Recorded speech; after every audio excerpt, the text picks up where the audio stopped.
When you're a small business owner, you don't have the resources to maximize, you have to optimize. Welcome to Unstoppable Podcast with Harry Sardinas, inspiring conversations with influential millionaires, investors, thought leaders, entrepreneurs who are making a massive difference with their innovative products and services, and sharing the challenges and wisdom of how they sold their first million.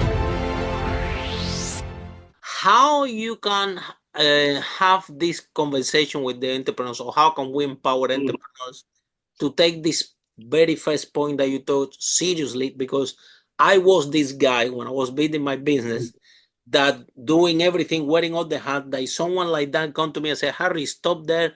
Let's plan what kind of life you want to live. Let's plan how your wealth is going to be. Let's plan about, do you really like this business? Let's structure this a little bit more. Let's tie down the mess.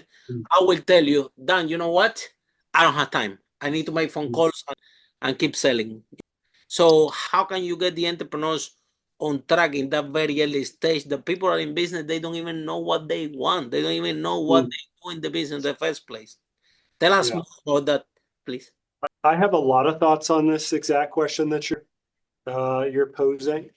Tell us. We're dying to hear. I want to start with delineating between two different types of entrepreneurs. Entrepreneur one is what I would call a purpose-driven entrepreneur. What I mean by that is that their business, their investments exist to serve them in living the life that they want. Entrepreneur number two, egocentric entrepreneur, their business exists to serve them in arbitrary goals and proving that they are good enough. Proving it. Okay? So there's two types, and you have to make a choice about what type of entrepreneur you want to be. Well, the second one is hard. The second one is 10 times harder. You're going to blow up many times as the egocentric entrepreneur. But that's where most of us exist, because we're existing from a position of proving it. I have to prove that I'm good enough. I got to prove that I can do this. And usually these people who are under this egocentric label that I'm giving it would also self-identify as stoic. Are you a stoic? Oh yeah, no, I'm a stoic. It's like, well, the whole essence of having to prove it is the ultimate self-indulgence, because no one can determine other than yourself if you are good. Absolutely, 100%. So once you realize that the whole notion of proving it is the ultimate self-indulgence, then for most of us, that's such a slap in the face, cold water over the head of like, wow, I'm doing the thing that I sort of align with. I'm way further away. I'm just chasing proving it and saying that I'm good enough. But again, no one can answer that question other than yourself. So you got to make a decision. Which lane do you want to go down? Now, if you go down the purpose-driven, it's going to be a hard path, but so is the other one. It's just a different hard path, because now you have to reckon with yourself and confront all of these areas in which you're duplicit, where you say one thing and you do another. My mentor told me, he gave me because I value discipline. And again, a lot of us in the entrepreneur community value discipline. And he said, well, discipline is being able to say yes to the following question. Would you be a disciple of yourself? If you're a disciple of yourself, that means you would follow yourself around and as sort of the kind of preeminent leader in your life. You're a disciple of this person. And so if you say no to that, that means, because you know you're doing a bunch of stuff that isn't in alignment with who you want to be. You're actually undisciplined. And so you have to begin to have these conversations and unravel areas where you're inconsistent. I'll give you the number one biggest inconsistency that I hear from people. It goes like this. It's a conversation. They go, family, they're talking to their spouse or their kids, and they say, you are the most important thing to me in the whole wide world. Hold on, I'm getting a call. Immediately on their phone. So they're saying, you're the most important, honey, you're the most important thing to me. But then anytime something else comes up, they go do that. 100%. Yeah. That eats away at your psyche when you're so duplicit and so out of alignment with these things that you 100%. espouse, that it makes you incredibly exploitable, meaning people can sell you quick wins easily because you're in so much pain, whether it's conscious or not, knowing that you're not as disciplined as you need to be. Then, Dan, very good that you touched this, because I've been in both sides, and I can tell you, I was at the beginning of my company this egocentric guy, that I'm the king of the world, I know everything, I built this business, and then it's going in autopilot, don't need me anymore, so I know everything, so I have a big ego, to the point that I put that restaurant and I open my own name, Harry Spanish Tapa. I should call it Lola or Pepe if it's in Spanish Tapa, don't you think? So, but then I've been in this other side where you actually are grateful that that even that day that my staff told me they don't need me in the office anymore. At the beginning, I'm thinking, "What? This is a good thing or a bad thing?" And I'm reflecting, and I say, "Look, this is the reality. They are all better than me at everything. This is the truth, so I cannot fight the truth. Even if I go there, even my manager was telling me, Harry, the only problem in this company is you. You are the problem in this company. Go home, go on holiday. You need to come here. If the profits are there, everything, we know how to do everything. Go on holiday. Don't come around the office." You know what I mean? So, but you have to, as an entrepreneur, to realize that the whole point to do this job is to make yourself obsolete, is to find better people than you that can do the roles better than you can do, and be okay with that. Yeah, I'm actually very happy, and I tell to everyone, they are all better. Even now, all my team, they're all better than me at everything. Even this podcast, I call my IT director and say, "Listen, I want to do a podcast." And my IT director told me, "What? I want to do a podcast." And they told me, "Okay, Harry, give us 3 weeks." Nobody knew about what podcast was. They're busy doing projects for us.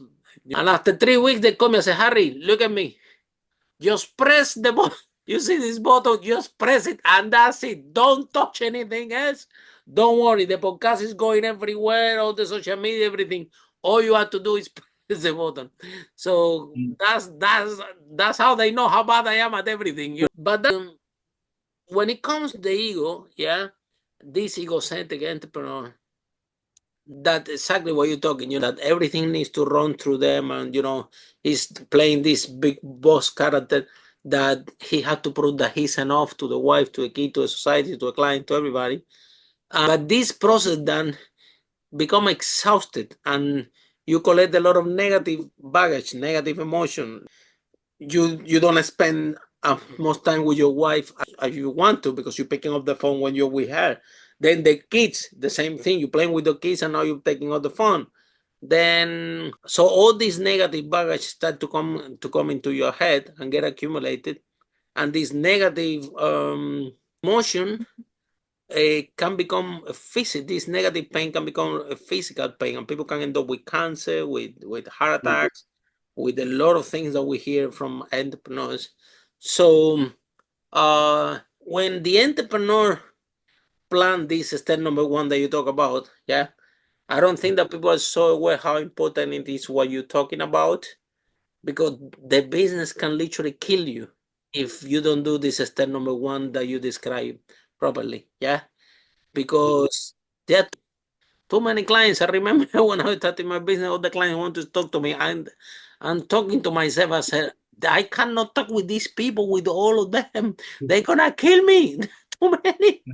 Everybody want to talk to Harry. I'm like, look, they have these hours. There are so many. They all want to talk to me. This doesn't work. These people gonna kill me. They don't care if I sleep or not, but I need to sleep. You know what I mean? So, in the reflection done, so how, when you coach a client in this very step, yeah, at the beginning, when the entrepreneurs really raw, they don't even know what they got getting into. They don't even know what possibility is opening for them. Yeah, what type of exercise, what type of work then you do with these entrepreneurs to help them to see that, hey, you're gonna have a vehicle, but a business that might solve some of your financial problems. But if one thing is to solve your financial problem having this vehicle, and then you're on your own boss, completely different ball game is plan the life that you want to live, how you want to live it, and use that business as a vehicle to help you to achieve that. How is those conversations with those entrepreneurs to actually make them understand that is very difficult to understand at the beginning, honestly? There's a rewiring of one's brain that's required to live a purpose-driven or run a purpose-driven business. We have been taught a lot of false narratives. I went to business school. I had to unlearn a lot of what I learned at business school, because business school teaches you, doesn't matter your major, teaches you how to maximize shareholder value. They're preparing you to work for a publicly traded company. When you're a small business owner, you don't have the resources to maximize, you have to optimize. Optimize is put all the resources to the top 1 or 2 priorities. So if you buy into that and you realize I need to optimize versus maximize, and now sort of compels you to, I got to develop some new tools and ways of thinking. So we have been taught, again, to maximize shareholder value. We've been told that we always have to bet on ourselves and go all in and take maximum risk. There's no evidence to support that that is the only way to do it. No evidence to suggest that going all in. 100%. There's a lot of evidence to suggest that you often blow yourself up when you do that. But those who have done things in the extraordinary, they haven't gone all in per se. They've made bets where there's way more upside than downside, way more upside. But us small business owners and new to entrepreneurship, we think we got to go all in on everything. And we put ourselves at risk of having to constantly start over. Yes. It's like compound interest. Tell me about it, about the start over again. I know about that one. It's hard job. A lot of what I know comes from the first 10 years of my career was in the investment, derivatives, capital market space. Clients at upwards of $100 billion in investable assets. Wow. And what I learned was that game is more about eliminating downside, or what's called hedging.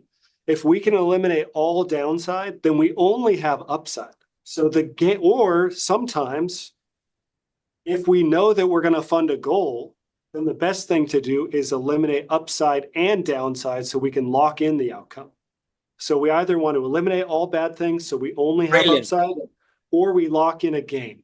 This is what hedge funds often do. This is what advanced traders are doing. We can take those same principles to the business community and rewire brains around risk, eliminate downsides, lock in certainty. This is sort of the essence of some of the things I teach around rigging the game. That's what my book is about. It's not about doing anything nefarious, unethical, illegal. It's about how do I actually get what I want by being a little bit unconventional, not following the typical tropes, and designing systems that guarantee that we get the outcome that we want. Follow us for more interviews with world's most influential, audacious entrepreneurs that overcame challenges and adversity, providing you with the blueprint of how they sold their first million so you can grow your business exponentially.